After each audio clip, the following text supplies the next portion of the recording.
হঠাৎ করে আজকে সন্ধ্যাবেলায় দোকানের সামনে এত ভিড় কেন? হাই এভরিওয়ান, আমি Mantu. Welcome to my another blog. আশা করি তোমরা সবাই খুব ভালো আছো। আরও একটা ফ্রেশ নিউ ব্লগ নিয়ে চলে এসেছি তোমাদের সামনে। সকাল সকাল দোকানে এসে দোকানটাকে পরিষ্কার করে নিচ্ছিলাম, আর তার মধ্যে দাদু দোকানের যে বাজারগুলো দরকার সেই বাজারগুলো নিয়ে চলে এসেছে। বাজারগুলো আমি নামিয়ে দোকানের ভেতরে রাখলাম, তারপর দোকানটাকে গুছিয়ে নিলাম। তারপর সামনে যে নোংরাগুলো ছিল সেগুলো একটু ঝাঁটটা দিয়ে নিলাম, জলটা ছিটিয়ে নিলাম, কারণ দোকান খুললে এগুলো করতেই হয়, কারণ যে জায়গায় আমরা থাকছি সবসময় সেটা পরিষ্কার পরিচ্ছন্ন রাখা আমাদের কর্তব্য। তারপরে দেখো দোকানটা খোলা হয়ে গেলে কি সুন্দর লাগছে। এই গাছগুলো এই শীতে লাগিয়েছিলাম, খুব সুন্দর হয়েছে। এই বছর শীত আসলে আরও গাছ লাগাবো।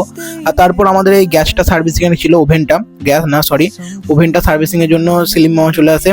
আসলে এই তাওয়াটা প্রচন্ড তাত হচ্ছে, আর এখানে ছোট একটা নল লাগানো ছিল যার জন্য ভীষণ অসুবিধা হচ্ছিল, তাই এখানে একটা পাইপ লাগানো হলো যাতে গরম না লাগে, তাপ যাতে না লাগে। তারপরে ধনে পাতাগুলো ভালো করে ধুয়ে চাটনি করতে লাগলাম, কারণ এই চাটনিটা আমাদের মোমোর সঙ্গে এবং ফুচকার জলে যায়। এই যে চাটনিটা এখানে রেডি হয়ে গেছে, মিক্সির মধ্যে ভরে দিয়েছি, দেখো কি সুন্দর লাফাচ্ছে।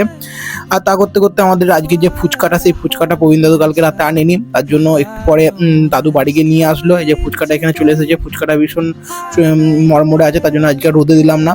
তারপরে করতে করতে জলটাও রেডি করে নিলাম। এই যে আমাদের ফুচকার জল কি সুন্দর রেডি হয়েছে, দেখিয়ে দিবে জল চলে আসবে। এই যে গন্ধরাজ লেবু, পাতিলেবু, তেঁতুল সমস্ত কিছু দিয়ে। তারপরে এদিকে স্যুপের জন্য যে সবজিটা দরকার সেটা কেটে নিলাম, আর এই স্যুপের জন্য চিকেনগুলোকে তুলে ছোট ছোট করে ছিঁড়ে নিতে হবে যাতে সবাই পায় চিকেনটা। এ করতে করতে আমার সমস্ত কাজগুলো কমপ্লিট হয়ে যায়, আর আমি এইদিকে চুপচাপ বসেই ছিলাম। তা করতে করতে একটা ভিডিও করে নিলাম।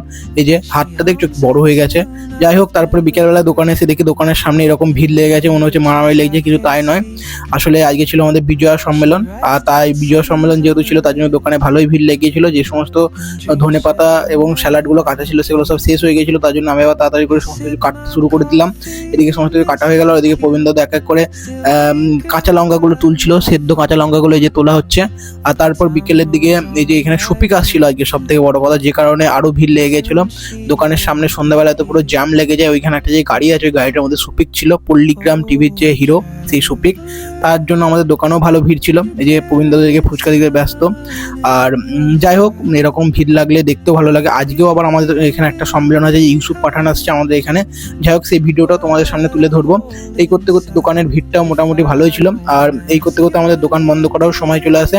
আর গরমে তো অবস্থা পুরো নাজেহাল অবস্থা হয়ে যায়। যাই হোক, তারপর আর কি দোকানটা গুটিয়ে আমরা বাড়ি চলে আসি। Tata guys, thank you for watching. দেখা হবে অন্য কোনো একটা ভিডিওতে।